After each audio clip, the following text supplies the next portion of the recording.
Kalam la Yahweh Ba'Shem Yahushai Ba'Shem Rakah Kodash. Double honors to the apostles, elders, and great millstone who rule well, teach well with sincerity, honesty, and integrity. The brothers who labor in this truth with those same attributes, and you brothers and you very few sisters who believe in this truth wholeheartedly. Shalom to the hopeful elect. This lesson is going to be about various topics of just a lot of things that came to my mind. Um, the few things I wanted to talk about, few things I witnessed today. And one of it is why as I was driving, making some shekels, man, I seen a lot of women, Jake, you know, Jake wearing no mask, man, and it just shows Eve's allegiance with Esau Edom, man. They're like the last people wearing that mask. You see some people wear it, but you don't even see Moab. You don't even see Moab and the Asian people wear it as much. So-called Asians wear it as much, man. You see, but you'll if you drop when you like if you look at Eve, she got the mask on. I said good 80% of the time. I look and I'm like, yo, this is crazy. I go into so many places, establishments, Eve wearing a mask. They're walking by themselves, walking wherever they're going, they're wearing a mask. And it just shows, man, they just put all their trust in Esau Edom, man. That's it, that allegiance, man. They will not let go. It's like that bond that, only Yahweh Shem Yahushua is gonna have to break that bond. And towards the end, that bond, they're gonna see that Esau Edom is not gonna do anything for them but look to destroy them, man. And then that's when they're gonna start. Then that's when they're gonna start looking for real men, real valuable men, and that's when they're gonna know there's been a prophet among them as well, man. They're gonna know. They're gonna know where the power really lies at, man. Just wanted to bring that up, man. It just shows just a quick little rant on that. Um, Yeah, man, it's just all goes all the way back, like I said, to the Garden of Eden. They made that agreement, Eve and the serpent, and that spirit is in Esau Edom. That serpent spirit is in Esau Edom right now, man. All right, so it's ridiculous, man. You know what? We'll get a quick precept on that one. Um, we'll go here. We'll go ahead with that. And I'm just flowing in the spirit. I got nothing written down. I just want to just elaborate on that. We'll go right here. Ecclesiastes 12 and 10. Never trust thine enemy, for like as iron rusteth, so is his wickedness. So they don't even know who their true enemy is, man. They hand join in hand, they both should they will both not go unpunished, man. So you join hand with the wicked, you will get utterly destroyed, man. Though he humble himself and go crouching, yet take good heed and beware of him. All right. So Eve ain't beware of this. That's like it. Beware. They're not aware as well. They have no awareness as well. All right. And thou shalt be unto him as if thou hast wiped a looking glass, and thou shalt not and thou shalt know that his rust have not been altogether wiped away. So no matter what, man, this man is filthy. He's wicked. He's corrupt, and you gonna see his rust, man. You gonna see what this man's all about. He's a wicked man, and he has nothing to do to help you, man. That's why they say in the scriptures, speak to you as a lamb, but also as a dragon, right? And that's the type of man that this man is, man.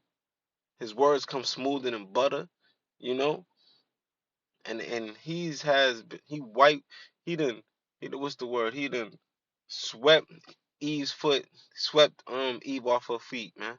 He got her right where he wanted her, man, and she just walking around with a mask on, just doing all the things that Esau Edom want her to do. And that's not all you women, man, especially not all you Jake, So there's some sincere women out there. But when you see it, man, it's just to see, you just know, like, man, Eve is cooked, man. And you Jake, and you men as well. I just made that observation, so I had to speak on it. All right. Let's go. Let's continue. Set him not by thee. lest when he hath overthrown thee, he stand up in thy place. Neither let him sit at thy right hand, lest he seek to take thy seat. And thou art the last, remember my words, and be pricked therewith. Who will pity a charmer that is bitten with the serpent, or any such as come nigh wild beasts? So that's you, that's anyone, but talking, directing this to Eve, who's gonna pity a charmer? You made a deal with the serpent, and you fall on everything the serpent wants you to do. And when you get bit by the serpent, nobody's gonna have no empathy or no sympathy for you, man. Because this is your will. This is the will that the Lord set you up. He put you in that position to be blinded, all right, and put you in that position to be in a place where you can be bitten by that serpent. All right. And, let's go. Let's jump down to 16. An enemy, matter of fact, let's continue reading. So one that goeth to a sinner and is defiled with him and his sins, who will pity? Right? It's exactly what I said. For a while he will abide with thee, but if thou begin to fall, he will not tarry. An enemy speaketh sweetly with his lips, all right, but in his heart he imagined how to throw thee into a pit. That's Esau Edom. That's the characteristic trait of Esau Edom. Looking, he speaks sweetly with his lips, but he's in his heart and his mind, the law, and he's looking to put you in the grave. He's looking to put you to death. He will weep with his eyes, but if he find opportunity, he will not be satisfied with blood. That's Esau Edom right there, man. Right, man. All right, so yeah, we can go on from there. And the next topic I wanted to bring up, I was watching that show Rethinking the Dollar today. It was a nice show. They talk about money and currencies and things going on in the world when it comes to you know um money and different forms of money as well. But today they was talking about the cryptocurrency, the blockchains, and things in that nature. But what I wanted to bring up, it was a caller that called in, and he was discussing how you know he wants to, and I think it was an Edomite. I'm not 100% sure. But what happened was he was talking about, there's a lot of shit going on and people don't have no idea who Klaus Schwab is and what's going on in the world today. And he was like, what he want to do in the near future is start going to these churches and start speaking to the leadership there and telling them like, are you warning your flock? Do you have any idea what's going on? And are you warning your flock? And that was just spiritual, man, because I was thinking, I'm like, man, we know them harlot houses, they're not in business to warn their flock. They're in business to get their tithes, make their money. They preach the prosperity doctrine, but by warning their flock about, things that's coming, the thing that's gonna, things that are coming to pass. That's what they call fearmongers, man. People who sell fear, and they're not. That's not the business they're in because their money's gonna dwindle, their tithes is gonna dwindle. So they're all about telling everybody that everything's gonna be okay. Continue to come in, prosperity. We need your money. All right. They're not warning the people of what's going on. German just came out with Germany came out with an article on how there's gonna be a global famine, right? And everybody's talking about this, the inflation. Even the Biden was talking about it today, talking about how the Republicans is not looking to help. And they always blame, they all the same fucking eagle, man. It's two different wings of the eagle. They put the people in the trick bag. All right. But they're the same eagle, man. They're the same eagle, man. They're the same. They're ran by the elite, which is the international bankers, man. So you can't trust these people. But the funny part is that, again, never trust thine enemy. But however, that's these people put their trust in man. As a matter of fact, let's go get that so we can back this up. Scriptures put trust in man. Um,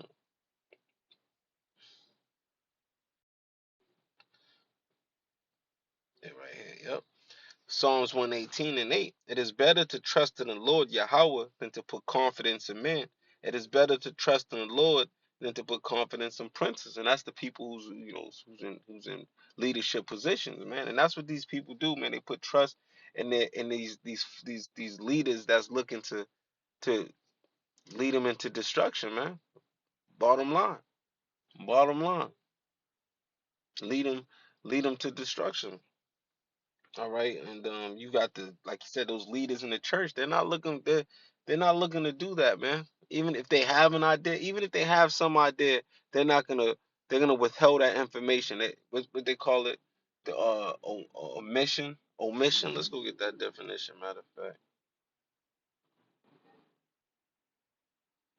let's go get that definition. Omission. Someone or something that has been left out. So that's an omission or excluded. So they're gonna leave that shit out, man. They're gonna make sure that information stays to themselves. They're not gonna give that to their flock, to their sheep, to the congregation of their church, man. They're definitely not gonna do that. They that's not in their best interest to do that, man. That's not in their best interest of their pocket. So it's not gonna be something that they're gonna look to do. So don't be surprised if you don't be surprised why you don't see that in these churches, man. All right. And another thing I was listening, the guy was saying, actually, I forget his name, the person who runs the Rethinking the Dollar podcast on YouTube. He was saying he put out a tweet earlier today, and he challenged people, every day to give, just basically talk, make build make a conversation about, God. And he said Jesus Christ. But see, the reason why I'm bringing these things up is because the prophets, the apostles, and elders have been doing this for decades, man. But these people is now looking to get closer because they seeing things is getting real. What's the word? Dangerous, hazardous, right? They see a lot of these prophecies coming to pass, right? And they seeing things that they they don't have no they know that shit is gonna get ugly very soon. You can feel it. Like that Phil Collins song. I can feel it now in the air tonight. I might have messed up a few words, but yeah, man, they can feel it in the air, man. You can feel that shit, man. Whether you privy to this information or not, whether the Lord's supping with you or not, you have some inclination that things is going on. All right. So these motherfuckers, man, they talking about, they got to store up their treasures in the kingdom. Well, most of them, they're not even calling on the true names of Yahweh Shem Yahweh Shai. But for the Jake, there's gonna be ones that's gonna repent in that last minute, right? And they're gonna earn that penny, just like the apostle. He had a lesson. The apostle Aramila, he had a lesson about that, I think yesterday, the day before, if I'm not mistaken. But at the end of the day, man, that's why the prophets been out there, and the apostles and elders, they've been out there for decades, talking about what's going on exactly right now. And these prophecies coming to pass. Now people are starting to see everything that the prophets been saying is coming to pass. And that's where I quoted that Ezekiel. Matter of fact, let's go get it. And then we end it there, man. It's just a little quick rant of what's going on. I just noticed a few observations, and then we'll back it up with some scriptures, man. And just pray that his lesson was out of fun. And and that's why we got to constantly do the work, man. Because as we constantly do this work, as a body, we can't be taking days off, man. And that spirit been on the apostles to continue to be on us, man. Because as we do this work with one body, we don't want to take whatever the lot that's been given to you to do, you got to do it, man. Put in that work because we're all one body and we got to carry the load together, right? And as we do so, we're breaking down the strongholds of this place. This place is crumbling. This place is being consumed with fire as being the mouthpiece of Yahweh Shem Yahweh Shai. And we're ushering the king, man, because ultimately, like the apostle was saying, we want that reward, that salvation, man, to get delivered out of this place, man. So we got to continue to break down these strongholds, man. All right. So I'm gonna go here. Ezekiel 33. I'll get to the point. And when this cometh to pass, lo, it will come. Then shall they know that a prophet have been among them. So all these prophecies coming to pass, and then now shit's gonna get uglier and uglier. These famines and things is gonna get uglier and uglier. And now they're gonna know that that's when they're gonna know there's a prophet been among them, man. So with that, man, I pray this lesson was edifying. Shalom to the whole.